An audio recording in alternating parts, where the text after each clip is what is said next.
ఛానల్ని లైక్ చేసి సబ్స్క్రైబ్ చేసుకోండి. అలాగే మీ విలువైన అభిప్రాయాన్ని కామెంట్ ద్వారా తెలపండి. Please subscribe and support my channel. Hi అండి, వెల్కమ్ టు అవర్ ఛానల్. నేను ఇప్పుడు చదివి వినిపించబోయే కథ బస్తీ మే సవాల్ పార్ట్ 5. పార్ట్ 4లో పరిశ్రమ పక్కకు వచ్చి పడుకుంటుంది రాణి. నన్ను విడిపించుకో అని చెప్పి గట్టిగా కౌగిలించుకుంటాడు. బస్తీ మే సవాల్, నన్ను విడిపించుకొని వెళ్తే నువ్వు నాకు ఇవ్వాల్సిన సొమ్ము ఇవ్వనక్కర్లేదు, లేకపోతే రెట్టింపు సొమ్ము నాకు ఇవ్వాలి అని అంటాడు పరశురామ్. నవ్వుకుంటుంది రాణి. సవాల్, బస్తీ మే సవాల్ అంటూ అతని భుజం పైన చెయ్యి వేసి అతని ముఖానికి దగ్గరగా వెళ్తుంది. తర్వాయి భాగంలోనికి వెళ్దాం. రాణి చెయ్యి చురుగ్గా కదులుతుంది. పరశురామ్ ఉలిక్కి పడతాడు. కంగారుగా ఆమె చేతిని గట్టిగా పట్టుకుంటూ అటు ఇటు కదుపుతూ నెమ్మదిగా వదిలించుకోవాలని చూస్తుంది. అతన్ని విడిచిపెట్టకుండా రాణి నవ్వుతూ విడిచిపెట్టేలా చేసుకుంటుంది విజయగర్వంతో. ఆడదని చాలా తేలిగ్గా కొట్టిపారేస్తారు మగ సన్నాసులు. నేను మగాడి పగరు ఆడదాని చేతికి చెక్కక తప్పదని తెలీదు. ఆనందానికైనా ప్రాణం మీదకి తెచ్చుకోవడానికైనా మగాడికి ఆ ఒక్క క్షణం చాలు. ఆడదానిదే పై చెయ్యి. నువ్వు ఓడిపోయినట్టు అంగీకరించకపోతే నీకు నక్షత్ర మండలం కనిపిస్తుంది. ఆమె నవ్వు ఆగడం లేదు. అతని పరిస్థితి అయోమయంలో పడిపోయింది. పరశురామ్ కదలబోయాడు. రెండో చేతితో అతనికి చెక్కల గింతలు పెట్టడం మొదలుపెట్టింది రాణి. అతని పరిస్థితి కుడితిలో పడిన ఎలకలా తయారైంది. ఇప్పుడు గట్టిగా నవ్వుతే జనం లేస్తారు. తిరగబడ్డానికి అవకాశం ఆమె ఇవ్వదు. బందీ ఆమె దగ్గరుంది. ఇప్పుడు రభస జరగకుండా తప్పించుకోవడానికి ఆమెను విడిచిపెట్టడం ఒక్కటే మార్గం. ఆ తర్వాత తన చేతికి ఎలాగూ చెక్కగా మనదు. విడిచిపెడుతున్నావా లేదా? వెళ్ళిపో తల్లి అన్నాడు తన పట్టు విడిచేసి పరశురామ్. ఏయ్ తల్లి పిల్లి అని పిలిచావంటే జాతర చేస్తాను చూడు. మళ్ళీ అప్పు సొమ్ము అంటే మర్యాద దక్కదు అంటూ కిందికి దుమికి పరుగు తీసింది రాణి. పరశురామ్ ఊపిరి పీల్చుకుంటూ లేచి కూర్చుని ప్రాణం తీసింది రాక్షసి అనుకున్నాడు.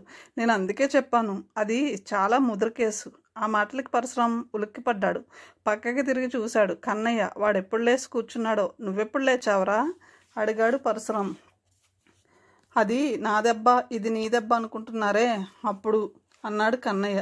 పరశురామ్ సిగ్గుపడ్డాడు. చిన్న కుర్రాడు అంతగా గమనించాడని గిల్టీగా ఉంది అతనికి. టిట్ ఫర్ టాట్ అనుకున్నాడే కానీ రాణితో సరస్సు సల్లాపాల్లో మునిగిపోవాలనే కోరిక అతనికి లేదు. సిగరెట్ వెలిగించాడు పరశురామ్. దానికి బాగా బుద్ధి చెప్పాల్సింది. ఆ మస్తాన్గాడితో తిరిగి చెడిపోతుంది అన్నాడు కన్నయ్య. ఆడెవడు? ఆడు ఓ ఆడరౌడి. నలుగురిని పోగేసి హంగుగా నిలబడి దీంతో 3 ముక్కలాట ఆడిస్తాడు. మోసం చేసి ఇది గెలిచే సొమ్ముతో వాడు 3 వంతులు దోచేసి 4వ వంతు ఈ క్రాక్ మొండికి పడేస్తాడు చెప్పాడు కన్నయ్య. గల్లలుంగి బనీను, మెళ్ళో స్కార్ఫ్, కోరమేసం, జిబిరి జుట్టు, నడుం పైన బెల్టు. వాడి రూపాన్ని గుర్తు చేసుకున్నాడు పరశురామ్. అవును, ఆ రోజు మస్తానని రాణి గావుకేక పెట్టడం కూడా గుర్తుకొచ్చింది పరశురామ్కి. ఆ రోజు తను బుద్ధి చెప్పేలోగా పోలీసులు రావడంతో తప్పించుకుపోయారు. తనని మేడం తీసుకెళ్ళింది. తనని మొదటి దెబ్బ కొట్టాడు వాడు. తన కళ్ళబడితే వాడికి మూడిందని పరశురామ్కి తెలుసు. రాణి ఆగడాలను అరికట్టాలంటే మస్తాన్గడి కీళ్ళను విరిచేయాలి అనుకున్నాడు. రాణి ఎప్పుడెక్కడ ఉంటుందో ఏం చేస్తుందో కానీ ఎక్కువ సమయాన్ని మాత్రం పరశురామ్ పైన దృష్టిని సారిస్తుంది. ఏదో వంకతో ఇంటికి రావడం, కూర పట్టుకు వచ్చే నెపంతో మరోసారి అతన్ని చూసి మూతి తిప్పడానికి, ఒకసారి కవ్వించడానికి, రెచ్చగొట్టడానికి చేసే ప్రయత్నాలన్నీ ఇన్ని కాదు. పరశురామ్ ఒంటరిగా కూర్చుని పేక ముక్కలను పంచి ఆడుకుంటున్నాడు. రాణి వచ్చి అరుగు మీద ఎదురుగా కూర్చుని ఉంది. పేకాట ఒక్కళ్ళే కూర్చుని ఆడితే అదేదో జాతి గుర్తుకొస్తుంది నాకు. ఆడుకోకూడదని రూల్ ఉందా అడిగాడు కోపంగా. అలా కాదు. పేకాట ఓ అబ్బాయి ఓ అమ్మాయి కలిపి ఆడితే రంజుగా ఉంటుంది. నేను వచ్చానుగా, నాతో ఆడు. తల ఎగరేస్తూ నాలుగుతో పెదముని తడి చేసుకుంటూ అంది రాణి. సమయం వచ్చినప్పుడు నిన్ను ఎలా పేకాడిస్తానో చూద్దు గాని. ఆ రోజు విడిచిపెట్టానని పెద్ద వీరనారి ఫోజు నువ్వును. అద్దంలో చూసుకో, చీముడు మొహం నువ్వును. చేత్తో ముక్కు తుడుచుకుని చూసింది. అన్నీ అబద్ధాలే. అసలు అలాంటి మాటలు వినడమే చేదర నాకు. అసహ్యం. మొహం చిట్లించింది రాణి. ఇదిగో పిల్ల, అనవసరంగా నా జోలికి వచ్చావంటే మర్యాదగా ఉండదు. నిన్నే పట్టుపట్టాలో నాకు బాగా తెలుసు. నీ అబ్బి చేత గుర్తు రావాల నా దెబ్బకి అన్నాడు పరశురామ్. రాణి అతని మాటలు గుండెల మీద చేసుకుంది. ఓ అబ్బో, అయితే ఆ దెబ్బ రుచి చూడాల్సిందే. చూపించవు? దెబ్బ వేస్తారు, చూపించరు. చూసేది రుచి మాత్రమే అన్నాడు పరశురామ్ ఒళ్ళుమండి. రాణి అతని కొంచెం దగ్గరగా జరిగింది. ఏమో, అన్ని కబుర్లే. నువ్వు చూపించే వరకు నేను నమ్మను. నాకేం నీ సరుకు కనపడలేదు. రాణి మాటలకు లేచి నుంచున్నాడు పరశురామ్. ఇదిగో బుల్బుల్ పిట్ట, నీ ఆటలు నా దగ్గర సాగవు. నీ చేతిలో 9 జోకర్లున్నా ఆట తిప్పనివ్వను. అదే పరశురాం ప్రత్యేకత. సరే, అది చూస్తాను. ఎప్పుడు చూపిస్తావో చెప్పు. నీ బోడి ప్రత్యేకత. మూతి తిప్పింది రాణి. కింద పెదమని మునిపంటితో కొరుకుతూ వారగా చూస్తూ నడుం తిప్పుతూ వయ్యారాలు పోతూ అంది. రాత్రికి నే సై. పరశురాం నవ్వాడు.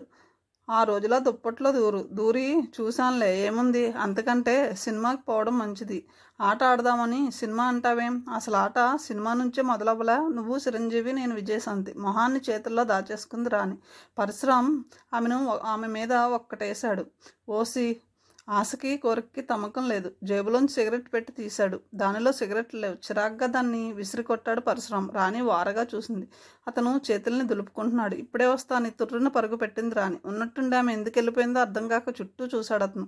ఏదమ్మా లోపల నిద్రపోతుంది. రోడ్డు మీద ఎవ్వరు లేరు. 5 నిమిషాల తర్వాత సిగరెట్ పెట్టే అగ్గిపెట్టెతో వచ్చింది రాణి. తన అవసరాన్ని గమనించి ఆమె వాటిని తేవడం చూసిన అతనికి ఆమె పైన ఏదో ఆత్మీయతాభావం కలిగింది. నువ్వెందుకు తెచ్చావు? నేను అడగలేదుగా అన్నాడు. రాణి అల్లరిగా నవ్వింది. బావ సంగతి నాకు తెలీదా అంది. బావా? ఎవరే నీ బావా అన్నాడు పరశురాం.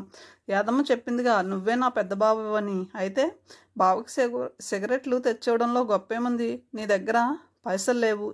జేబులో సిగరెట్లు అయిపోయినాయి. సిగరెట్లు లేకపోతే నిమిషం బతకలేవు. అందుకని తెచ్చాను.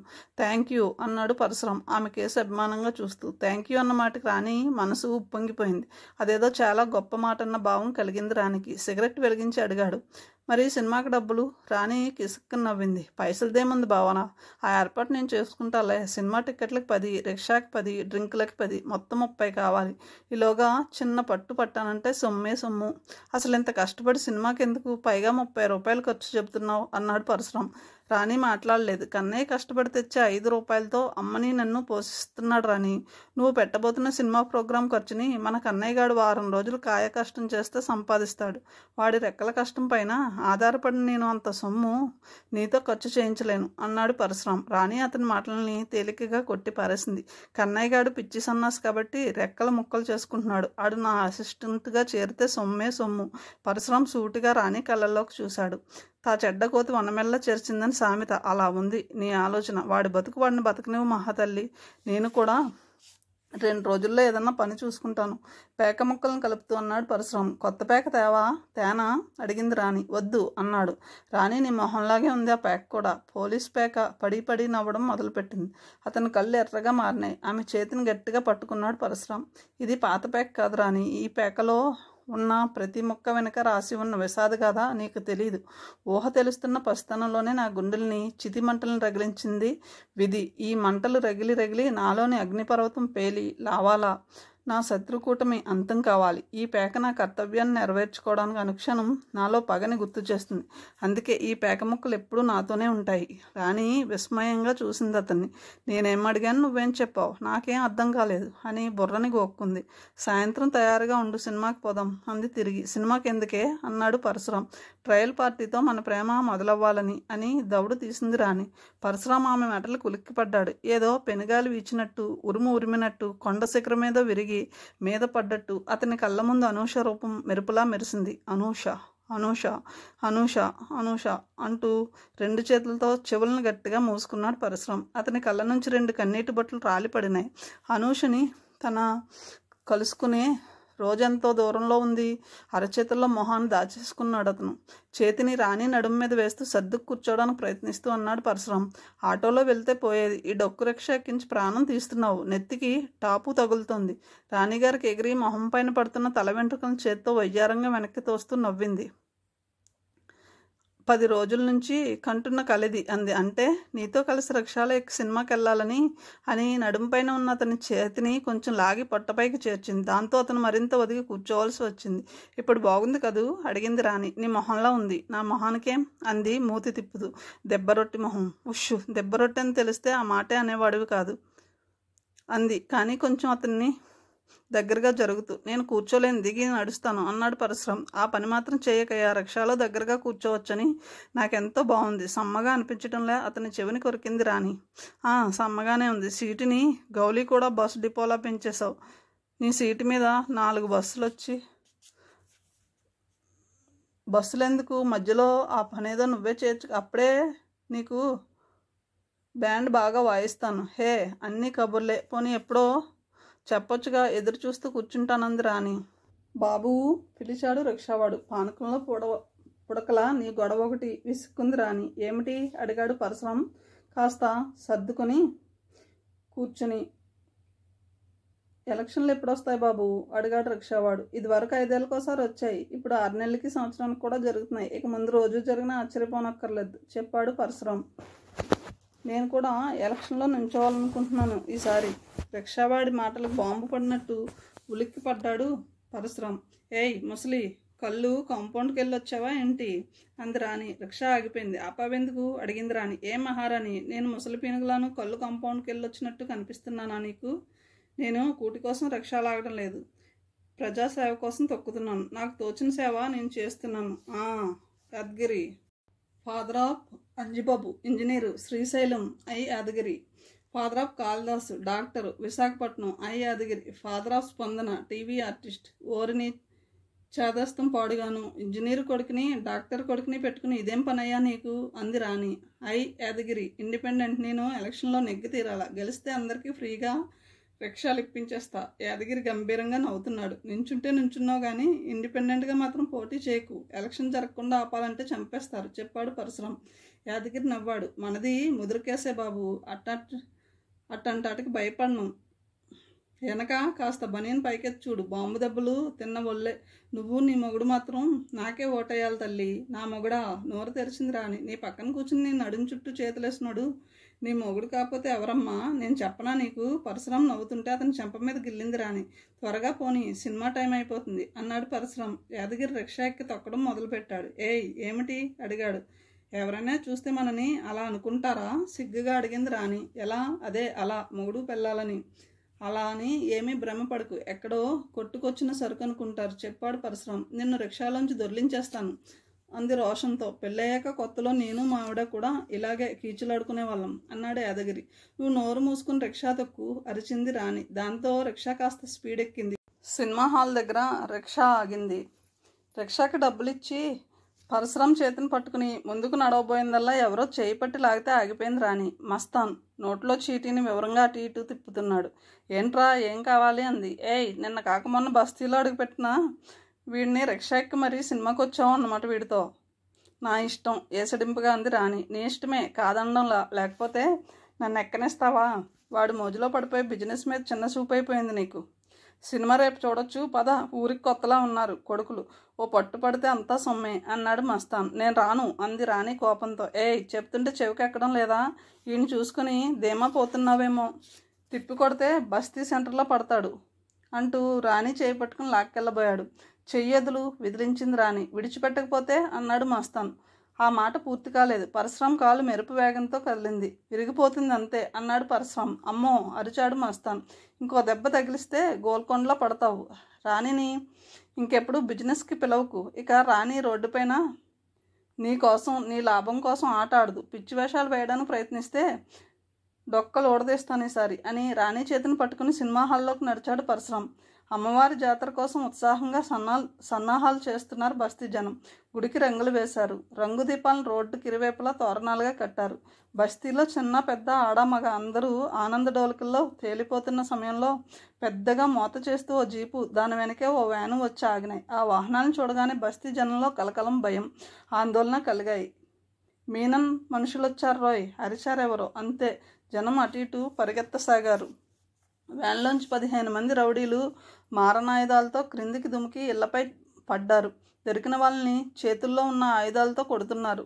ఇళ్లలోంచి సామాను బయటకు విసిరేస్తున్నారు. జీపులో కూర్చుని సిగరెట్ కాలుస్తూ చిరునవ్వుతో చూస్తున్నాడు ఓ షూట్ వాలా. యాదమ్మని జుట్టు పట్టుకుని బయటికి ఈడ్చుకొచ్చి ఒక్క తోపు తోసాడు ఓ రౌడీ.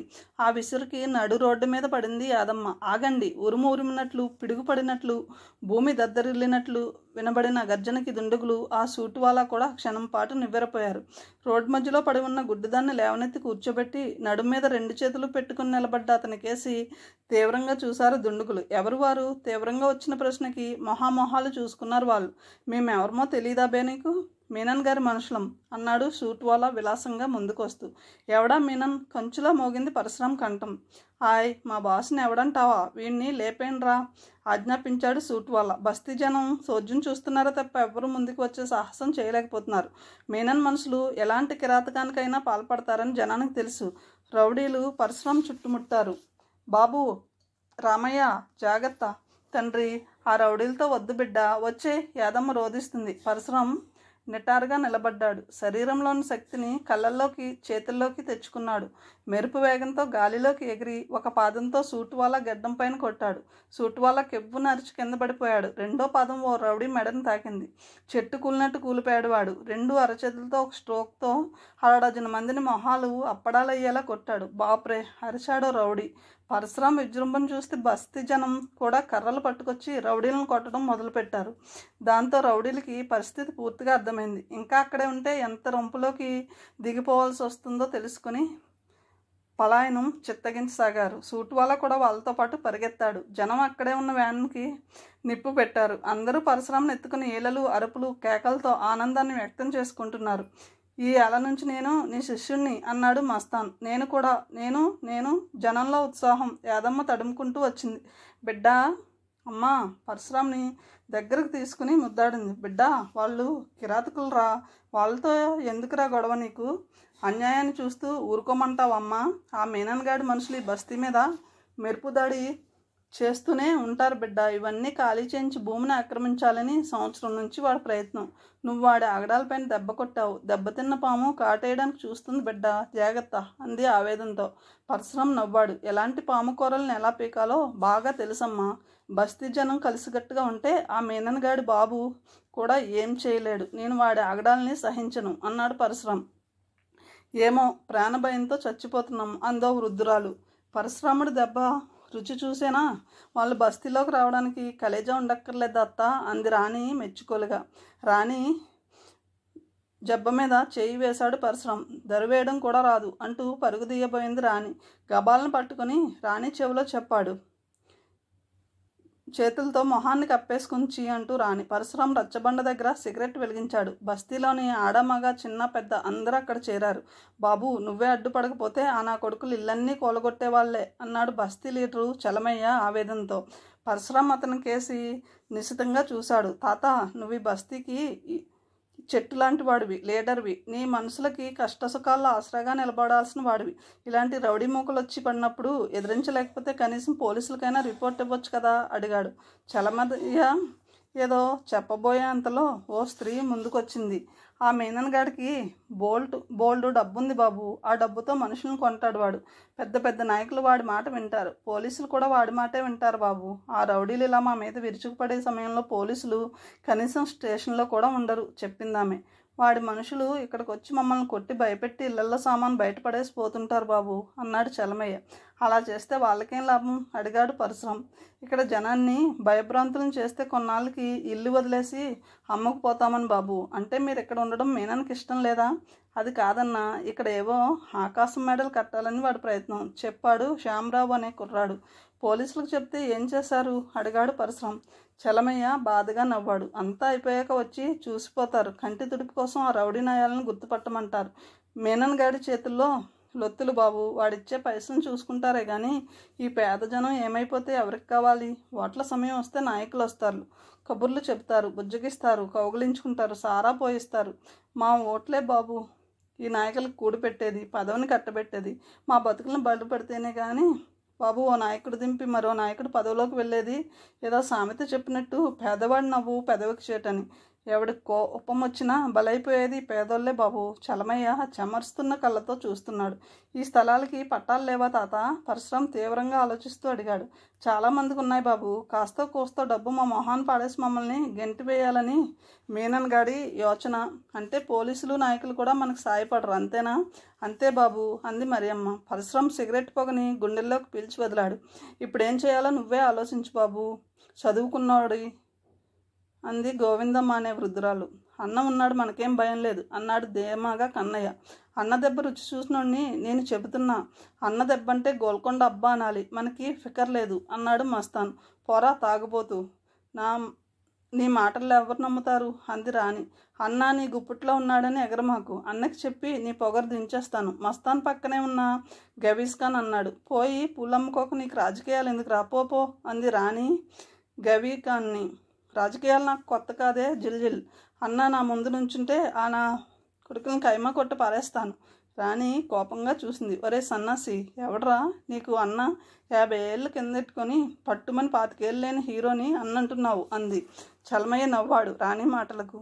అది కాదే పిచ్చి మొహమ్మ, మనకి అండగా నిలబడి చేతునిచ్చేవాడు చిన్నవాడైనా అన్న అనడం పద్ధతే వివరించాడు చలమయ్య. పరశురాం అందరికేసి చూశారు. మీకెవరికి భయపడవలసిన పని లేదు తాత. ఎవరిని ఆశ్రయించాల్సిన అవసరం కూడా మీకు లేదు.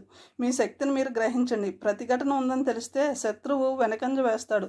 బస్తీ మాట ఒకే మాటగా ఉండాలి. ఈ బస్తీ విసిరే శవాలను ఎదుర్కోవడానికి జైలుకి దిగిరావాలి అని వాళ్ళు తెలుసుకోవాలి ఆవేశంతో అన్నాడు పరశురాం.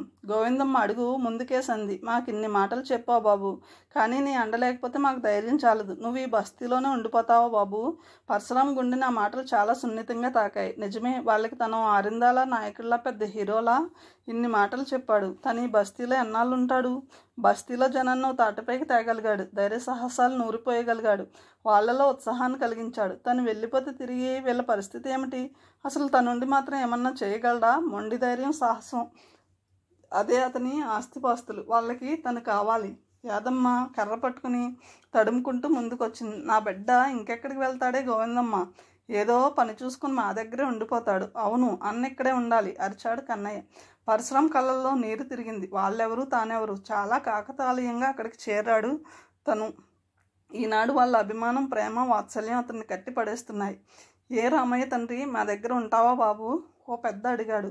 ఏయ్, నేనున్నాగా, ఇక్కడే ఉంటానని చెప్పు మోచేత్తో పొడుస్తూ అతనికే వినపడేలా అంది. పరశురాం అందరికేసి చూశాడు. నా అని చెప్పుకోలేని ఎవరూ లేని అనాథ లాంటి వాడిని, ఒంటరిని. మీరందరూ ఇంత ప్రేమగా రామయ్య మా దగ్గర ఉంటావా అని అడుగుతుంటే ఎలా కాదనగలను? మీతోనే ఉంటాను తాత. పరశురాంను ఒక్కసారిగా భుజాల మీదకి ఎత్తేశారు కుర్రాళ్ళు. ఆ రోజు జాతరని ఆనందంగా చేసుకున్నారు జనం. కన్నతో పనిచేసే మెకానిక్ షాప్ ఓనర్ తెలిసిన వాళ్ళతో పరశురాంకి ట్యాక్సీ ఇప్పించాడు. కారును శుభ్రంగా కడిగి తుడిచి పూజ చేశాడు పరశురాం. రాణి ఆ కారు చుట్టూ తిరిగి ముందుకొచ్చింది. నాకు కూడా తోలడం నేర్పుతావా అడిగింది రాణి. పరశురాం కొంటిగా నవ్వి అన్నాడు. ఎందుకు తోలకూడదు? తోలలేరంతే. క్లచ్ విడుస్తూ ఎక్సలేటర్ని గట్టిగా తొక్కుతూ స్టీరింగ్ రాపిడి ఎక్కువ చేస్తుంటే ఆనందంగా ప్రయాణం చేయాలి ఆడలు, కానీ పని చేయడానికి ప్రయత్నించి అలసిపోకూడదు. పరశురాం నవ్వాడు. ఏదో చేస్తూనే అది ఇది అన్నాడట ఎవడో. ఏయ్, మాటికి అలా మాట్లాడతావెందుకు అంటూ తుర్రుమంటుంది రాణి. పరశురాం బుర్ర గోక్కున్నాడు. ఆ మాటకి అర్థం ఏమిటో ఎందుకన్నదో అతనికి తెలియలేదు. బస్తీలో పిల్లలు కారు చుట్టూ మూగారు. అక్కడే మొదటిసారి పరశురాం ట్యాక్సీ నడపడానికి తీసుకెళ్తూ ఉండడంతో పెద్ద ముత్తైదువ ఎదురొచ్చింది. పరశురాం ట్యాక్సీ కదిలింది. జనం ఈలలు కేకల మధ్య బాణంలా దూసుకెళ్ళింది. 1 కిలోమీటర్ దూరం పోయేసరికి రోడ్డుకి మధ్యగా నిలబడి జడని ముందేసుకుని వయ్యారంగా చేత్తో గిరగిరా తిప్పుతూ నిలబడి ఉంది రాణి. ట్యాక్సీకి ఈచుమని చప్పుడు చేస్తూ ఆగింది. ఏంటి ఇక్కడ దారి కాసావు? కారు దిగి అడిగాడు పరశురాం. దారిలో పెట్టుకోవడానికి దారికాయక తప్పలేదు. అక్కడ బస్తీ జనంలో కుదరడం లేదు అంది అతని భుజం పైన గెడ్డాన్ని ఆనిస్తూ. నువ్వెన్ని దారులు కాసినా నీ దారిలోకి మాత్రం రాను. నీ దారిని నువ్వెళ్ళు. నీ దారే నా దారి అంది. ఏయ్, పిచ్చి పిచ్చిగా ఉందా అడిగాడు అతను. రాణి అతన్ని భుజంతో కొట్టింది. రాణి చెవి మెల్లేశాడు పరశురాం. నీ అల్లరికి హద్దు లేకుండా పోతుంది. చెవి వదులు చెప్తాను. అతను చెవి వదిలిపెట్టాడు. రాణి కిసుక్కుని నవ్వింది.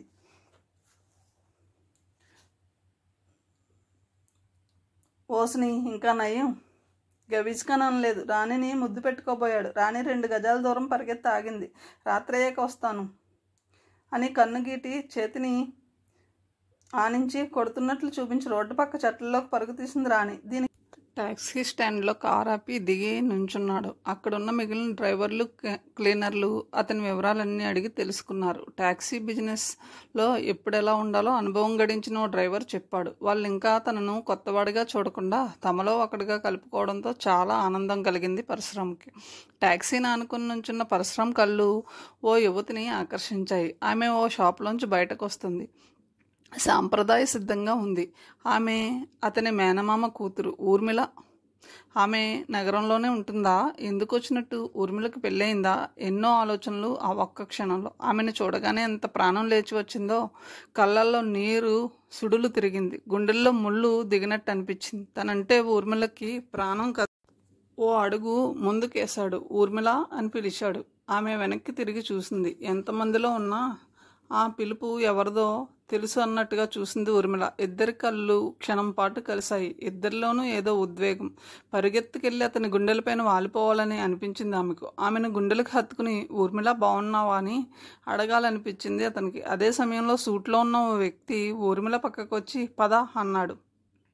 ఆమె కదలలేక తిరిగి ఒకసారి వెనక్కి చూసి ముందుకు నడిచింది. పరశురాంకి అర్థమైంది ఊర్మిళకి పెళ్ళైపోయింది. అతను ఆమె భర్త. ఊర్మిళకి పెళ్ళయిందంటే అతనికి అదోలా అనిపిస్తుంది. అది సంతోషమే అయినా ఏదో అడ్డుపడ్డ వస్తువు చేయి జారిపోయినట్లుగా అనిపిస్తుంది. కారు స్టార్ట్ చేస్తూ అడిగాడు ఊర్మిళను ఆమె భర్త. ఎవడు వాడు? తలంచుకుని చెప్పింది. మా బావ పరశురాం. నిన్ను పేరు పెట్టి పిలుస్తుంటే అనుకున్నాను ఎవడో నీకు బాగా కావలసిన వాడని. ఆ మాటల్లో వెటకారం ధ్వనించి ఊర్మిళ తలంచుకుంది. విండోలోంచి తల బయటపెట్టి పరశురాం కేసు చూశాడు అతను. ఆ మొహం చూడగానే పరశురాంకి అతన్ని ఎక్కడో చూసినట్టు అనిపించింది. కింద పెదవని బొటన వేలుతో చూపుడు వేలుతో నొక్కుతూ ఎవరతను ఆలోచనలో పడ్డాడు పరశురాం. ఇంట్లోకి వచ్చాక ఉదాసీనంగా మారిపోయి తన పనిలో తాను నిమగ్నమైంది ఊర్మిళ. దవడని గడ్డాన్ని ఒకసారి చేత్తో తడుముకుంటూ. ఎందుకే ఆ వెదవని చూడగానే అలా మొహంలో రంగులు మారిపోయినాయి అన్నాడు. ఊర్మిళ అతని కేసు చేత్కారంగా చూసింది. రంగులు మార్చడానికి నేను అవసరం వెళ్ళను కాదు. అతను అసహ్యంగా నవ్వాడు. రంగులు మార్చగలవో లేదో తెలుసుకోవాల్సిన వాడిని నేను. నీకో బావన్నాడని నాకు ఎప్పుడూ చెప్పలేదే. సిగరెట్ వెలిగించి పొగను గుప్పుమని ఆమె మొహం పైన విడిచాడు. పొగ ఘాటుకి ఆమె ఉక్కిరి బిక్కిరి అయిపోయింది. ఏం మాట్లాడో గద్దించాడు. నువ్వు అడగలేదు. అడిగినా అడగకపోయినా చెప్పి తీరాలి. అది రూలు. ఎక్కడుంది? బావలకి మరదలకి చచ్చేంత ఫ్లాష్ బ్యాక్ ఉంటుంది. చిన్నప్పుడు మొగుడు పిల్లాలట అమ్మా నాన్నలాటతో ప్రారంభం అయ్యే బావ మర్దలు కదా ఎంత పాకాన పడుతుందో నాకు తెలిసే. అయితే ఏమిటి నీ ఫ్లాష్ బ్యాక్ నాకు చెప్పు. చెప్పాల్సిన అవసరం నాకు లేదు అంది ఊర్మిళ. ఆమె చేతిని మెలితిప్పేస్తూ అన్నాడు అతను. నేను నీ మొగుడిని. నీకు గతం లేదనుకుని గుడ్డిగా నీ మెడలో తాళి కట్టాను. నీకో బావ ఉన్నాడనే సంగతి నాకెందుకు చెప్పలేదనేది అనుమానాస్పదమైన విషయం. చేయి విరిగిపోతున్నట్లుగా ఉంది ఊర్మిళకి. ఏదో ఒక కారణంతో ప్రతిరోజు అతను హింస పెట్టడం మామూలే. కానీ ఆ రోజు పరశురాంని చూశాక ఆ వంకతో మొదలుపెట్టాడు. మా నాన్నని అడుగు అంది ఊర్మిళ. ఆ ముసలి నక్కను అడగాల్సిన అవసరం నాకు లేదు. అవును నువ్వు అని ఏకవచనంతో పిలుస్తున్నావు. ఒళ్ళెలా ఉందే నీకు? చేతిని గట్టిగా పట్టుకున్నాడు. అంతవరకు నీ గౌరవాన్ని కాపాడినందుకు సంతోషించు. ముందు చేతిని విడిచిపెట్టు రోషంతో అంది ఊర్మిళ. అతను మరి కొంచెం మెల్లి తిప్పాడు. ప్రాణం గెజగెజలాడిపోతుంది ఊర్మిళకి. ఏడుపు వస్తుంది. కానీ పళ్ళ బిగువన బాధను సహిస్తూ ఓర్పుతో సహించింది. భరిస్తోంది. ఇవాళ నువ్వు అన్నదానికి రేపు ఏరా శివారావు అని పిలుస్తావు. నిన్ను కొరత వేయాలి అంటూ ఆమెను గదిలోకి మూలకి విసిరి ర్యాక్ దగ్గరికి వెళ్ళి విస్కీ సీసాను తీసి విస్కీ నీట్గా తాగాడు. గొంతు సవరించుకుంటూ తిరిగి ఊర్మిళ దగ్గరికి వచ్చాడు. ఏయ్ వాడు ఊర్మిళ అని పిలిచేసరికి ఏమైందే నీకు? అతనేం నా రంకుమొగుడు కాదు. నా బావ. పేరు పరశురాం. నాన్నే పెంచాడు చదివించాడు. మా ఇంట్లోనే ఉండేవాడు. అమ్మో చాలా కథ ఉందన్నమాట. అందుకే నీకు పోయింది. చండాలంగా మాట్లాడకు అంది ఊర్మిళ ఉక్రోషంతో. మరదలున్న చోట బాగున్నాడంటేనే బూతు కనిపిస్తుంది నాకు. ఒడ్డు పొడుగు రంగు ఉన్నాడు వాడికి ఎందుకు ఇవ్వలేదే నీ బాబు నిన్ను? మొహంలో మొహం పెట్టి అడిగాడు. నీలాంటి గొట్టంగాడిని చేసుకునే కర్మ నా మొహాన్ని రాసి ఉంటే నా బావ నాకెలా దక్కుతాడు అంది ఊర్మిళ. నేను గొట్టంగాడినా? ఆమె చెంప మీద కొట్టడానికి చేతిని విసిరాడు శివరావు. ఊర్మిళ దెబ్బ తన చెంప మీద పడకుండా అతని చేతిని ఒడుపుగా పట్టుకుంది. మిస్టర్ శివరావు. ఆమె కంఠం కంగుమంది. ఇన్నాళ్ళు నువ్వెన్ని హింసలు పెట్టినా భరించాను, సహించాను. నోరు విప్పలేదు. కానీ నువ్వేమిటో నీ వ్యక్తిత్వం ఏమిటో తెలిసాక నువ్వంటే అసహ్యంతో నా మనసు నిండిపోయింది. మగాడివి కనుక పశుబలం ఉందని కొట్టగలవు. కానీ ఆడది కాంట్రించి మొహాన్న ఊస్తే నీ సిగ్గుపోవడానికి అది చాలు అంది. ఊర్మిళ భుజాలను గుచ్చి పట్టుకున్నాడు శివరావు. ఏమే ఆడు కనిపడేసరికి నీకు కొమ్ములు వచ్చేసి నా ముందే నీకు వాడికి ఇదివరకే ఉంటుంది. అమ్మో చెప్పవే, ఏమైనా జరిగిందా మీ మధ్య? ఎసడింపుతో చూసింది ఊర్మిళ. అతని చేతుల్ని విదిలించి కొట్టింది. చీ పశువు, నీకంటే నయ్యం. బావలున్న ప్రతి ఆడది బావల దగ్గర పడుకోదురా. ఆడవాళ్ళు మీ మగవాళ్ళ నీచంగా ప్రవర్తించరు. అలవాట్లకి బానిసలు కారు. పరువు మర్యాద కోసం తన ఇంటి గౌరవాన్ని కాపాడడం కోసం ఆడది ఇంట్లో ఉంటే అది చూసి దాన్ని మగాధిపత్యంగా భావించి మీ మగ సన్నాసులు విర్రవీగుతున్నారు. మీరు బయట వెలగబెట్టే పనులు ఇంట్లో ఆడవాళ్ళకి తెలియదు అనుకుంటారు. ఆఫీసుల్లో పనిచేసే తోటి స్త్రీలను హీనంగా మాట్లాడడం అవకాశం ఉంటుందేమోనని గేలం విసరడం, సాయంత్రం పేకాట, సెలవు రోజు వస్తే రేసులు, రాత్రులు మందు కొట్టడాలు, వ్యభిచరించడాలు మీ జాతికే పరిమితం. ఇంట్లో పిల్లలు ఆకలితో మాడిపోతున్న మీ విలాసాలని మానుకోలేని జాతి. ఆడదాన్ని ప్రశ్నించే హక్కును ఎప్పుడో పోగొట్టుకున్నారు మీరు. కానీ ఆడది తలుచుకుంటే గడప దాటకుండా బరి తెగించగలదు. ఆడది తెగిస్తే అలా తెగించిన నాడు మీ మగజాతి సామూహికంగా రైలు కట్టపైన పడుకోవాల్సి వస్తుంది. ఊర్మిళ ఆవేశంతో ఉంది. శివరావు పళ్ళు పటపటా కొరగాడు. తను తిడితే నోరు మూసుకుని కొడితే పడుండే ఊర్మిళలో అంత మార్పు ఒకసారి రావడాన్ని అతను భరించలేకపోతున్నాడు. అదీకాక ఆ రోజు బస్తీలో దాడి చేసినప్పుడు పరశురాం చేతిలో జరిగిన పరాభవం గుర్తుకొచ్చి మండిపోతున్నాడు. అతనే తన పిల్లానికి బావ అవడం మరీ ఇబ్బందిగా అనిపిస్తుంది శివరావుకి. అతని అండ చూసే ఊర్మిళ తెగించి ఎదురు తిరిగిందని అతనికి అనిపించింది.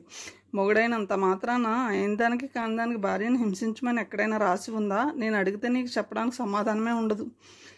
శివరావు, నీకు ఆఫీసు లేదు, ఉద్యోగం లేదు. ఎప్పుడు వస్తావో ఎప్పుడు వెళ్తావో నీకే తెలియదు. నిన్ను చూస్తేనే నాకు అనుమానంగా ఉంది అంది ఊర్మిళ. ఏమిటే నీ అనుమానం? నువ్వు దొంగవే. ఊర్మిళ దవడలను పట్టుకుని నొక్కాడు శివరావు. నరికి పోగులు పెడతాను మళ్ళీ ఆ మాట అంటే.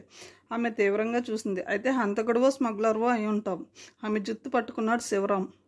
నాలుగు కత్తిరించేస్తాను. నేనేం చేసినా నీకు అనవసరం. పళ్ళు ఊడిపోతాయి అనిపించేలా కొరికేస్తున్నాడు శివరావు. ఊర్మిళ విరక్తిగా నవ్వింది.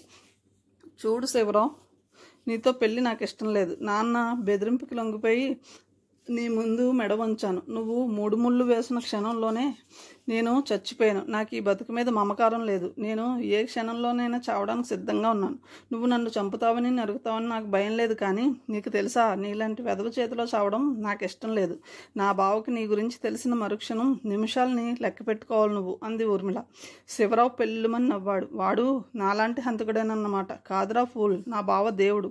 రాక్షసులు, కిరాతకులు ఎన్ని పాపాలు దుర్మార్గాలు చేస్తున్నా సహనంతో వాళ్ళు పాపం పండే వరకు అతను ఓర్పు వహిస్తాడు. పాపం పండుగని వాళ్ళని హతమార్చడానికి ఓ అవతారం ఎత్తుతాడు. ఈ కలియుగంలో జరుగుతున్న అన్యాయాలను సహించలేక సాక్షాత్తు ఆ దేవుడే నా బావ పరశురాముగా అవతారం ఎత్తాడు. గంట గొడ్డలతో నీ కంఠాన్ని దునిమేస్తాడు. ఆమె గొంతు గదిలో ప్రతిధ్వనించింది. నేను చేస్తే నువ్వు వెదమ్ముండో అవుతావే అరిచాడు శివరావు. ఆ మాటలకు ఊర్మిళ తాళం తెంచి అతను ఊహించిన రీతిలో మొహాన కొట్టింది. ఛీ, ఇది తాళా? నువ్వు మొగుడివా? నువ్వు చేస్తే నేను విధవను కావడమా? శివరావు క్షణం పాటు నిర్గంతపోయాడు. అర్థమైంది ఊర్మిళ, నీలో ఇంత మార్పు వచ్చిందంటే నీకు ఖచ్చితంగా వాడితో అక్రమ సంబంధం ఉండి తీరాలి. చెప్పు, వాడి దగ్గర అరిచాడు శివరాం. ఊర్మిళ హేళనగా నవ్వేసింది. పరశురాం తన పక్కనే ఉన్నాడన్న ధైర్యం ఏదో ఆమెలో కలుగుతుంది. నా బావని నేను ప్రేమించాను, పెళ్లి చేసుకోవాలనుకున్నాను. కానీ విధి ఆడిన నాటకంలో నా బావ నాకు దూరం అయిపోయాడు. ఆమె కన్నుల్లో కన్నీరు సుడులు తిరిగింది. నీ బోడి ప్రేమ కథ వినిపించక్కర్లేదు. నువ్వు వాడితో గడిపావా? కటువుగాడిగాడు, మళ్ళీ విసికి తాగి. నా బావని నేను ఎన్నోసార్లు ముద్దు పెట్టుకున్నాను, కౌగిలించుకున్నాను. ఆ కౌగిలిలో కరిగిపోయాను. నా బావ నన్ను నగ్నంగా చూశాడు. చాలా విస్కీ సీసాని పగలగొట్టాడు శివరావు. చంపేస్తాను లేచాడు. ఎవరిని? మీ ఇద్దరిని అన్నాడు. ఊర్మిళ నవ్వింది. పిచ్చివాడా, నువ్వు నన్ను చంపగలవేమో కానీ పరశురాం వెంట్రుకని కూడా కదపలేవు. నన్ను చంపిన మరుక్షణంలో నిన్ను మృత్యువులా కబలిస్తాడు పరశురాం. ఆమె ధైర్యం అర్థం కావడం లేదు అతనికి. అలాగా, అది చూద్దాం అంటూ ఆమె మెడ చుట్టూ చేతులు వేసి పెసగడం మొదలుపెట్టాడు. ఆమె అతని పట్టు నుంచి తప్పించుకోవడానికి ప్రతిఘటిస్తుంది. కానీ ఆమె బలం చాలడం లేదు. ఊపిరి ఆడడం లేదు. నాలుక కళ్ళు వెల్లుకొస్తున్నాయి. ఏడే నీ కలిపురుషుడు పరశురాముడి గండ్రగొడ్డలకు తుప్పుపట్టి ఉంటుంది అంటున్నాడు శివరావు. ఆ గది ప్రతిధ్వనించింది ఆ కంఠస్వరానికి. శివరావు ఉలిక్కిపడి వెనక్కి తిరిగి చూశాడు. ఎవరూ కనిపించలేదు. ఇక్కడ వినిపించిన వైపు చూశాడు. ఊర్మిళ కంఠం పైన శివరావు పట్టు సడలింది. మేడ మెట్ల మీద వేటకు సిద్ధమవుతున్న పుల్లా నిలబడి ఉన్నాడు పరశురాం. బావా అంది ఊర్మిళ. విడిచిపెట్టు, ఊర్మిళని విడిచిపెట్టు ఆజ్ఞాపిస్తున్నట్టుగా ఉంది అతని గొంతు. ఇది నా పిల్లం, నువ్వెవడివి అరిచాడు శివరావు. నీ సోదరుని. అరవకురా గొట్టం, నీ భార్యకు నేను బావని. నాకు నీ భార్య మరదల పిల్ల అంటే నువ్వు నాకు సోదరుడివేగా. ఒరే గొట్టం నా కొడక, నువ్వెవరో నీ స్వరూపం ఏంటో ఆ పిచ్చి పిల్లకు తెలియకపోవచ్చు. బస్తీలో చావు దెబ్బ తిని పారిపోయిన వాడివి, నా చేతి రుచి దెబ్బ తెలిసిన వాడివి. మాట విని విడిచిపెట్టు, లేకపోతే నేల మీద నడిచే యోగ్యతని పోగొట్టుకుంటావు అన్నాడు పరశురాం. ఆఫ్టర్ ఆల్ ఓ టాక్సీ డ్రైవర్ తనను శాసించడం, ఆజ్ఞాపించడం భరించసఖ్యంగా లేదు శివరావుకి. కానీ అతని దెబ్బ ఎప్పటికీ మర్చిపోని శివరావు కసితో కింద పడిన పగిలిన సీసాను చేతిలోకి తీసుకుని పరశురాం మీదకు దూకాడు. పరశురాం కాలు విసురుగా కదిలింది. శివరావు చేతిలో సీసా కింద పడి పూర్తిగా పగిలిపోయింది. అతను తేరుకునేలోగా పిడికిలు బిగించి అతని గడ్డం పైన కొట్టాడు. శివరావు ఎగిరి అవతల పడ్డాడు. ఊర్మిళ పరిగెత్తుకెళ్లి పరశురాం గుండెలపైన వాలిపోయింది. ఆమె వీపు పైన ఆప్యాయంగా చేత్తో నిమిరాడు పరశురాం. కింద పడి లేవలేకపోతూనే శివరావు అరిచాడు, నా పెళ్ళాన్ని నా కళ్ళ ముందే కౌగిలించుకుంటావా? నీకెన్ని గుండెలు రా? పరశురాం అతను పురుగుని చూసినట్టు చూశాడు. నీ పెళ్ళాన్ని గదిలోకి తీసుకువెళ్తున్నాను చూడు అని ఊర్మిళని నడిపించుకుంటూ బెడ్రూమ్లోకి నడిచాడు పరశురాం. శివరావు గంగ వెర్రెలెత్తిపోతూ లేచి నిలబడ్డాడు. గది తలుపులు మూసుకున్నాయి. ఊర్మిళ తెగింపుని, ధైర్యాన్ని చూసి శివరావుకి మతిపోయింది. అతని శరీరంలో రక్తం మరిగిపోతుంది. అతనికి ఇప్పుడు పరశురాం పూర్తి వివరాలు తెలిసినాయి. ఆ రోజు బస్తీలో అతను కొట్టిన దెబ్బకి ప్రతీకారం తీర్చుకోవాలనుకుంటున్న సమయంలోనే ఊర్మిళ బావగా పరశురాం ప్రత్యక్షమయ్యాడు. అతని సాల్తీనే లేపేయాలన్న ఆలోచన కూడా అతనికి లేకపోలేదు. బాస్ గ్రీన్ సిగ్నల్ కోసం ఎదురు చూస్తున్నాడు. శివరావు పిడికిలు బిగుసుకున్నాయి. వాడెంత బావైనా తన ముందే గదిలోకి తీసుకువెళ్తుంటే ఎలా వెళ్ళింది? తలుపులు మూస్తుంటే ఎలా ఊరుకుంది? అది ఆడదేనా? ఊర్మిళ తనని ఓ పురుగుని తీసినట్టు తీసిపారేసింది. ఇన్నాళ్ళు నంగిలా నోరు మూసుకుని ఉంది. ఇప్పుడు పరశురాంను చూసి చిరుతపుల్ల ఎదురు తిరిగింది. ఆమెకింత తెగువ సాహసం ఉన్నాయని శివరావు ఎప్పుడూ గ్రహించలేదు. పరశురాంకి ఊర్మిళకి గతంలోనే అక్రమ సంబంధం ఉండాలనుకున్నాడు. శివరావు మొహంలో వికృతమైన నవ్వొకటి కదిలింది. తన పడగదిలో తన పిల్లల్ని తన బావగాడెవడో వచ్చి చిచ్చి అహంకారం అడ్డొస్తుంది. పిల్లాన్ని తార్చుకునే మొగుళ్ళుంటారు. గడవకో గత్యంతరం లేకనో అలాంటి దురాగతానికి పాల్పడినా అదే సమయంలో ఊహామాత్రంగా కూడా దాన్ని భరించలేక చిత్తుగా తాగి కుళ్ళి ఏడుస్తుంటారు. తనది అనుకుని ఆడది మరో మగాడి దగ్గర పడుకుంది లేక పడుకుంటుంది అని తెలిస్తే మగాడు నరకేతనికి గురవుతాడు. శివరావు పద్ధతి దానికి విరుద్ధంగా ఉంది. ఆమెను వేధించుకుని తినడానికి, అల్లరి పెట్టడానికి ఇదో పెద్ద అవకాశంగా భావించాడు అతను. అందుకు కారణం ఊర్మిళ పట్ల అతడికి ప్రేమ, అభిమానం లేవు. డబ్బు కోసం పెళ్లి చేసుకున్నాడు. డబ్బు దక్కింది, మామ చచ్చాడు. దాంతో ఊర్మిళ చచ్చినట్టు పడుంటుందని భావించాడు. ఇప్పటి పరిస్థితి చూశాక ఆమెని ఏదోలా విరగడ చేసుకోవాలన్న అభిప్రాయానికి వచ్చాడు. అయితే అక్కడక్కడ అతను చాలా కమర్షియల్గా ఆలోచిస్తున్నాడు. ఈసారి తన బాస్ అమ్మాయిల్ని విదేశాలకు ఎగుమతి చేసేటప్పుడు తన భార్యను కూడా తోసేస్తే మంచి సొమ్ము దక్కుతుంది. తలుపుని కాలుతో తన్నాడు. ఏయ్, తలుపు తీయవే, నువ్వు ఆ గాడితో ఉంటే నేను చేతకాడుగా ఉంటాననుకోకు. తెరువు. మళ్ళీ తలుపు కొట్టాడు. లోపల నుంచి సమాధానం లేదు. నలుగురిని పిలిచి మీకు గడ్డి పెట్టిస్తాను, దెబ్బతో నీ కథ బయటపడుతుంది మళ్ళీ అరిచాడు. ఊర్మిళ నుంచి కానీ పరశురాం నుంచి కానీ ఏ విధమైన సమాధానం రాలేదు. అసలు మీరు ఏం చేస్తున్నారు? లోపల ఏదో చప్పుడు వినిపిస్తుంది. అదే. అమ్మో, ఇంత బరి తెగింపా? తలుపులు పగలగొట్టి వచ్చానంటే చంపి పారేస్తాను. ఇవాళ నోరు తెరిచినట్టు తిరిగి నోరెత్తకుండా చేయాలంటే ఇప్పుడు అల్లరి చేయడం అవసరం. గబగబా పక్క ఇళ్ళ వాళ్ళని పిలిచాడు. చూడండి పెద్దలు, మీరైనా చెప్పండి. దాని బావట చిన్నప్పటి నుంచి ప్రేమించుకున్నారట. నాకు ఆ పాపం తెలియక దీన్ని పెళ్లి చేసుకున్నాను. అది వాడు గదిలో దూరారు. తలుపులు తెరవడం లేదు. నా కాపురం సంవత్సరం తిరగిందే సర్వనాశనం అయిపోయింది అన్నాడు శివరావు ఏడుపు గొంతుతో. పక్కింటి ఆయన తలుపు కొట్టాడు. ఏమమ్మా, బొత్తిగా సిగ్గు శరం లేకుండా ఏమిటమ్మా ఈ పాడు పనులు? ఇంత పబ్లిక్గానా? ఇవి సంసారాలు ఉండేవాడు కట్టు. తలుపు తీసి బయటకు ఏడవండి, బావగారు చెప్పారు. బాగా చెప్పారు అన్నారు ఎవరో. రానండి, వాడికి బుద్ధి చెప్దాం. ఇంకెవరో. మీరే రక్షించాలి నా సంసారాన్ని, శివరావు అంటున్నాడు. అడుగులు చప్పుడైంది. వస్తున్నారు అన్నాడు శివరావు. తలుపు తెరిచి చీర కుచ్చులు సర్దుకుంటూ పాపింటిని చేసుకుంటూ అప్పుడే నిద్రలేచి వచ్చిన దానిలా వాళ్ళందరినీ చూసి, ఏమిటి మీరందరూ ఇలా వచ్చారు? మొద్దురు నిద్రపోయాను, ఆత్మహత్య చేసుకున్నానని కానీ భయపడ్డారా? కూర్చోండి, టీ పెడతాను అంటూ గదిలోంచి బయటకు వస్తూ ఊర్మిళ వచ్చిన వాళ్ళు ఒకరి మొహం ఒకరు చూసుకున్నారు. ఏడే వాడు, బయటకు రమ్మను అరిచాడు శివరావు. మిగిలిన వాళ్ళు లోపలికెళ్ళి చూశారు. ఎవరూ లేరు. శివరావుకి ఆశ్చర్యం వేసింది. తన కళ్ళ ముందే పరశురాం తనతో చెప్పి మరి బెడ్రూమ్లోకి ఊర్మిళని తీసుకెళ్లాడు. ఎవరూ లేరు అదయ్యా లోపల. అనవసరంగా ఇంత గందరగోళాన్ని సృష్టించావు మందలింపుగా అన్నాడు ఇంటి పక్కైన. ఊర్మిళ కోపంతో ఉంది. రోజు ఇంతేనండి, ఏదో ఒక కారణంతో మాటలతో వేధించడం, కొట్టడం మామూలే. ఇప్పుడు ఇది కొత్తగా మొదలెట్టాడు. నాకు ఓ బావ ఉన్నాడని తెలిసినప్పటి నుంచి ఈ విధంగా వేధిస్తున్నాడు. బావకి నాకు సంబంధం ఉందేమో చెప్పమంటాడు. అక్కయ్య గారు, మామయ్య గారు, బాబాయ్ గారు, మీరైనా చెప్పండి. బావనే వాడుంటే మరదళ్ళు వెళ్ళి మంచమెక్కేస్తారా? పెళ్ళై సంవత్సరం కాలేదు, నా బతికిలా కాలిపోయింది. ఏయ్, నన్ను ఆఖరికి చంపేస్తాడని కూడా భయంగా ఉంది, ఏడుపు గొంతుతో అంది ఊర్మిళ. పెద్ద మనిషి అనుకున్నాం, ఇంత బుద్ధి లేనివాడు అనుకోలేదు, ఏసడింపుగా అన్నాడు ఓ పెద్ద మనిషి. నీ జోలికొస్తే మాకు చెప్పమ్మా, పోలీసులకి ఒప్పగిస్తాం అన్నాడు బాబాయ్ గారు. ఎవరి దారిన వాళ్ళు వెళ్ళిపోయారు. ఊర్మిళ నవ్వింది. నీ తల్లోంచి పుట్టాను, పిచ్చి వేషాలు వేయకు అంది. నా కళ్ళ ముందే ఇంత డ్రామా ఆడతావే, ఎన్ని గట్స్ నీకు, చెప్పవే, వాడిని ఏం చేసావు? నా గుండెల్లో దాచుకున్నాను అంది. ఏయ్, జుత్తు పట్టుకున్నాడు. రెండే క్షణాల్లో నా జుత్తు విడిచిపెట్టకపోతే నా బావని చెయ్యి విరిచేస్తాడు అంది ఊర్మిళ. వాడింకా ఈ పరిసరాల్లోనే ఉన్నాడా? ఆ ప్రయత్నంగా విడిచిపెట్టేశాడు ఆమెని. తెలీదు, ఎగతాళిగా అంది ఊర్మిళ. వాడు నిన్నేం చేశాడో చెప్పవే, జుత్తు పీక్కుంటూ అడిగాడు.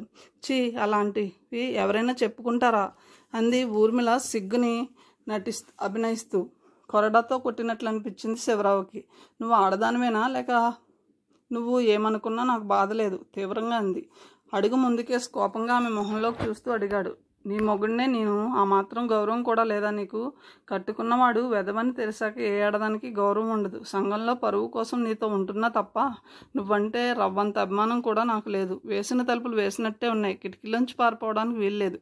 వాడు ఎలా వెళ్ళిపోయాడో చెప్పు. చెప్పను ఖచ్చితంగా అంది ఊర్మిళ. నీకు వాడికి రోజులు దగ్గర పడినాయి, ఇద్దరినీ లేపేస్తాను కటువుగా అన్నాడు. ఏడ్సావు. పరశురాముడి దెబ్బ రుచి చూసి కూడా వాగుతావెందుకు శివరాం? అతని విరిగిన కాలిగోరిని కూడా కదపలేవు నువ్వు. పిచ్చి వేషాలు వేయడానికి ప్రయత్నిస్తే ఈ చుట్టుపక్కల వాళ్ళే శంకర్గిరి మాన్యాలకి పంపించేస్తారు అని విసురుగా గదిలోకి వెళ్ళి తలుపులు వేసేసింది ఊర్మిళ. శివరావు సిగరెట్ వెలిగించి సాలోచనగా తల పంకించాడు. రాత్రి 10 అయింది. పరశురాం సిగరెట్ వెలిగించి శూన్యంలోకి చూస్తూ కూర్చున్నాడు. ఊర్మిళను కలిసాక ఉదాసీనంగా మారిపోయాడు పరశురాం. తను నిరపరాధి అని తెలియగానే మామయ్యకి గుండెపేటు వచ్చింది. తన కోసం ఎంతో ఎదురు చూశాడట. ఆయనకి చివరి క్షణాలు దగ్గర పడినట్టు తెలుసుకుని ఎవరో తీసుకొచ్చిన సంబంధం శివరావు. ఊర్మిళ పెళ్లి శివరావుతో జరిపించారు. పెళ్లి జరిగిన వారంలోనే శివరావు మంచివాడు కాదని తెలిసిన చెన్నకేశవులు మరణించాడు. ఆస్తి కోసం కాగితాలపైన సంతకం చేయమని వేధిస్తున్నాడని ఊర్మిళ చెప్పింది. గత్యంతరం లేక చేస్తున్న కాపురమే తప్ప శివరావు పైన ఏమాత్రం గౌరవం అభిమానాలు లేవు ఊర్మిళకి. అతని వేధింపు చర్యలు ఎక్కువైపోవడంతో తెగతింపులు చేసుకోవాలని ఆలోచిస్తుంది ఊర్మిళ. శివరావు ముందే తను ఆమె గదిలోకి తీసుకెళ్లి తలుపులు మూశాడు. అది తప్పనిపించింది. తప్పేం లేదు, అతను మొగుడు, నేను పెళ్ళాన్న. భలే బావా, ఏమో కాకతాళీయంగా జరిగిపోయింది. నా రాక వల్ల నీకు మరీ గొడవలు రేగుతాయనిపిస్తుంది దిగులుగా అన్నాడు. ఊర్మిళ పేలవంగా నవ్వింది. పడగదిలో నీ భార్యగా పడుకునే అవకాశం నాకు ఎలాగూ లేకపోయింది. కనీసం ఏకాంతంగా మాట్లాడే అవకాశం దొరికింది బావా. ఈ మాత్రం భాగ్యానికే నేను మురిసిపోతున్నాను. అన్నా, నువ్వు నన్ను దగ్గరకు తీయవని నాకు తెలుసు. నా జాతకంలో నాకు ఆ యోగం లేదు బావా. కనీసం వచ్చే జన్మలోనైనా నన్ను దగ్గరకు తీసుకుని నీ కౌగిల్లో బంధిస్తావని మాటే బావా. ఆమె కళ్ళ నిండుగా కన్నీరు. ఏడవకు, ఆమె కన్నీళ్లు తొడవబోయాడు. బావా, ఏమిటి? చిన్న కోరిక తీర్చువు, చెప్పు. నన్ను ఒకసారి ముద్దు పెట్టుకోవా ఆర్తితో అడిగింది. ఆమె మొహంలోకి చూశాడు పరశురాం. ఆమె ఎంతగా తప్పించిపోతుందో అతనికి అర్థమైంది. ఆమె వీపు చుట్టూతో చేతులు వేశాడు పరశురాం. అతని భుజాలపైన చేతులు ఉంచింది ఊర్మిళ. ఆమెను దగ్గర తీసుకుని మొహంపైకి వంగి పెదవుల్ని చుమ్మించాడు. ఆమె కళ్ళ నుంచి కన్నీరు వెచ్చగా జారుతుంది. ఈ జన్మ ధన్యమైపోయింది బావా. జీవోత్సవంలో బతికే నాకు నేను మరికొన్నాళ్ళు బ్రతకడానికి ఈ ముద్దు ఊపిరి పోసింది. ఆమె కళ్ళల్లో మెరుపుని గమనించాడు అతను, కానీ మాట్లాడలేదు.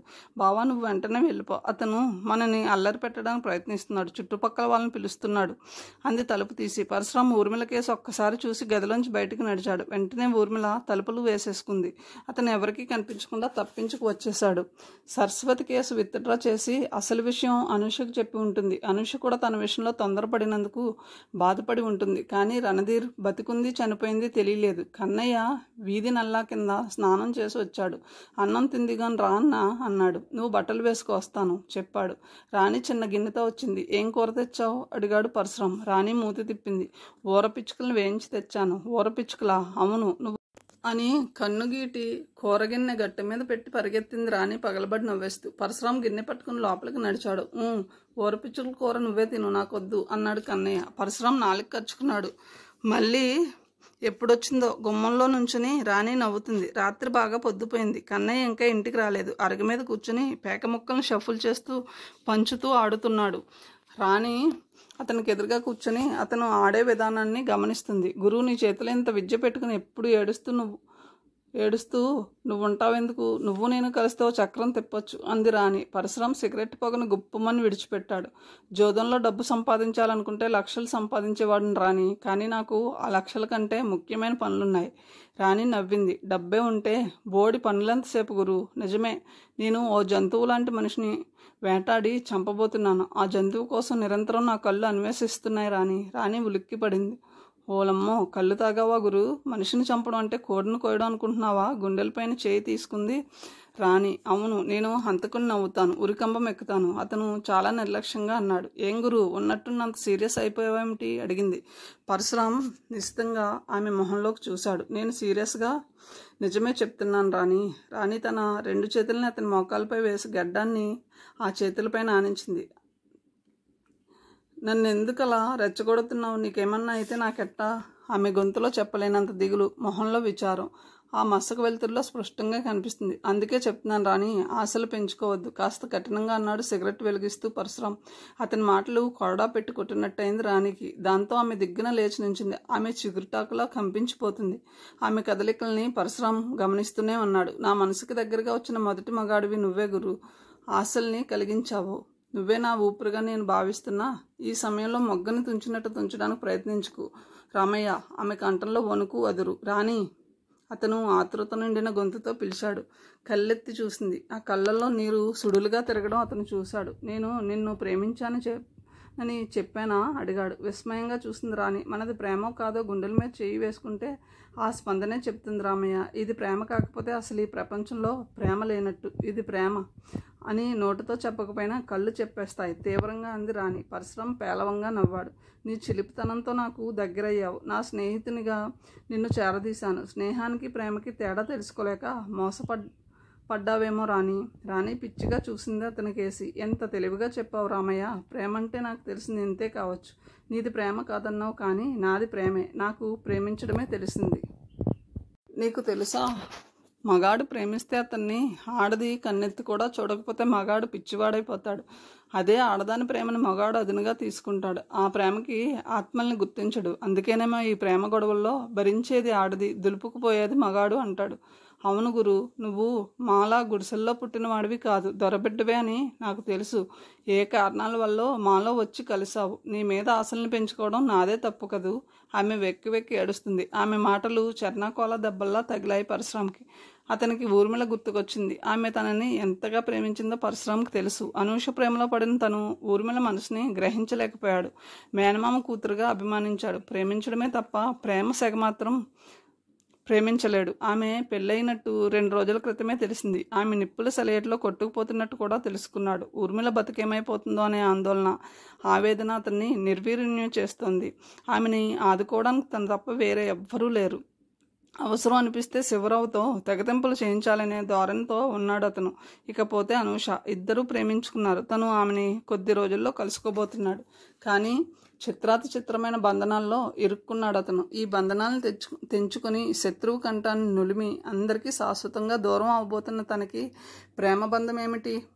రక్త సంబంధీకుల్లో ఒక ఊర్మిళ తప్పితే తనకెవ్వరూ లేరు. తను ఇలాంటి స్థితికి రావడానికి కారణమైన కిరాతకులను మట్టుపెట్టిన రోజున కానీ తనలోని అశాంతి చల్లారదు. ఎర్రగా దీపాల్లా మండుతున్న కళ్ళల్లో రాణికేసి చూశాడు పరశురాం. అల్లరి పిల్ల అయినా ప్రేమంటే అంత గౌరవం. రాణి ఆర్తితో పిలిచాడు. మోకాళ్ళ మధ్య తలపెట్టుకుని ఏడుస్తున్న ఆమె తలపైన చేత్తో సవరదీశాడు పరశురాం. రాణి, నీకు తెలీదు. ఇకపైన నేను వేసే ప్రతి అడుగు ప్రమాదకరమైందే. అలాంటి పరిస్థితుల్లో ప్రాణమే తీస్తానో ప్రాణాన్నే పోగొట్టుకుంటానో నాకే తెలియదు. నేను నా బద్ధ శత్రువు కోసం వెతుకుతున్నాను. నన్ను శత్రువుగా భావించి మీన్ మనుషులు నా పైన పగబట్టారు. నన్ను గుర్తించారు. శత్రువులు బలమైన వాళ్ళు, ధనబలం, అంగబలం, ఆయుధాలు గలవాళ్ళు. నాకు తెలుసు. నేను ఈ 2 చేతుల్ని, గుండె ధైర్యాన్ని నమ్ముకొని వీటిని సర్వబలంగా భావించి ఢీకొనడానికి సమాయత్తమవుతున్నాను. అందుకే బంధాలకు అతీతంగా ఓ ప్రచండ శక్తిగా నేను మారాలి. లేకపోతే నన్ను నమ్ముకున్న నీ బస్తీ ఏమైపోతుంది? దీనంగా చూసింది రాణి. జనం కోసమే తప్ప నా కోసం ఏమీ చేయలేవా రామయ్య? అడిగింది రాణి. నేను నీకెంత రుణపడిపోయాను రాణి. నీ రుణం తీర్చుకుంటాను. అయితే అది ఏ రూపంలోనూ చెప్పలేను అన్నాడు. రాణి లేచి నుంచొని ఒకసారి అతని కేసు చూసి విసవిసా నడుస్తూ వెళ్ళిపోయింది. పరశురాం గుండెల్లో చేయి పెట్టి కెలికినట్టయింది. రాణి మనసు అతనికి తెలియంది కాదు. ఎప్పుడో తను వీళ్ళందరినీ విడిచి వెళ్ళిపోవాలి. అప్పుడు బాధ పెట్టే కంటే ముందే చెప్పడం మంచిదని రాణికి చెప్పాడు. రాణి ఆ రాత్రి నిద్రపోదని పరశురామ్కి తెలుసు. తనకి గల చిన్న చిన్న అవసరాలకు సైతం తనకుగా తాను గ్రహించి తీరుస్తుంది రాణి. రాణిది పసిడి మనసు. ఆమె మనసుని ముళ్ళుతో పొడిచి బాధ పెట్టానని పరశురాం మనసులోనే కుమిలిపోతున్నాడు. తనని స్వార్థపరుడు అనుకున్నదో, అవకాశవాదిగా భావించిందో, లేక మోసగాడిగా తలంచిందో, ఏది ఏమైనా రాణి అంటే తనకిష్టం లేదా? ఆమెను ఇష్టపడిన వాళ్ళు ఉంటారా? అరుగు మీద గోడకు చెరగలబడి కూర్చున్నాడు పరశురాం. కన్నయ్య ఇంకా రాలేదు. యాదమ్మ లేచి తడుముకుంటూ గుమ్మంలోకి వచ్చి, రామయ్య, ఇంకా కన్నయ్య రాలేదు బిడ్డ, నాకెందుకో భయంగా ఉంది. ఆ మాతృ హృదయం తల్లడిల్లిపోతున్నట్టు గ్రహించాడు పరశురాం. కన్నయ్య కోసమే తాను కూడా భోజనం చేయకుండా కూర్చున్నాడు. ఎప్పుడో రావాల్సింది రాత్రి 11 దాటుతుంది. అతనికి కొంచెం భయం వేసింది. వెళ్ళి చూద్దాం పదబిడ్డ, ఆందోళనగా అడిగింది యాదమ్మ. చీకట్లో నువ్వెందుకమ్మా అన్నాడు పరశురాం. అతని మాటలకి యాదమ్మ అంది, నాకు చీకటేమిటి బాబు, వద్దమ్మా, నేను వెళ్ళి వస్తాను అని అరుగు మీద నుంచి లేచి రోడ్డు మీదకి నడిచాడు పరశురాం. బస్తీ అప్పటికే చడీ చప్పుడు లేకుండా ఉంది. యాదమ్మ ఇంటి ముందే ఉండే నల్ల కుక్క పరశురాంతో బయలుదేరింది. అది కన్నయ్యకి అలవాటున్న కుక్క. అది కూడా కన్నయ్య కోసమే తనతో పాటు వస్తుందని అతను గ్రహించాడు. నోరు లేని జంతువే అయినా దాని గ్రహింపు శక్తికి ఆశ్చర్య పొందాడు పరశురాం. దాన్ని ఆప్యాయంగా తలపైన సవరదీసి రారా అన్నాడు. దాంతో అది రెట్టించిన ఆనందంతో తోక ఊపుకుంటూ అతన్ని అనుసరించసాగింది. కథను ఇంతటితో ముగిస్తున్నాను. తిరిగి తర్వాయి భావంతో కలుద్దాం. Thank you.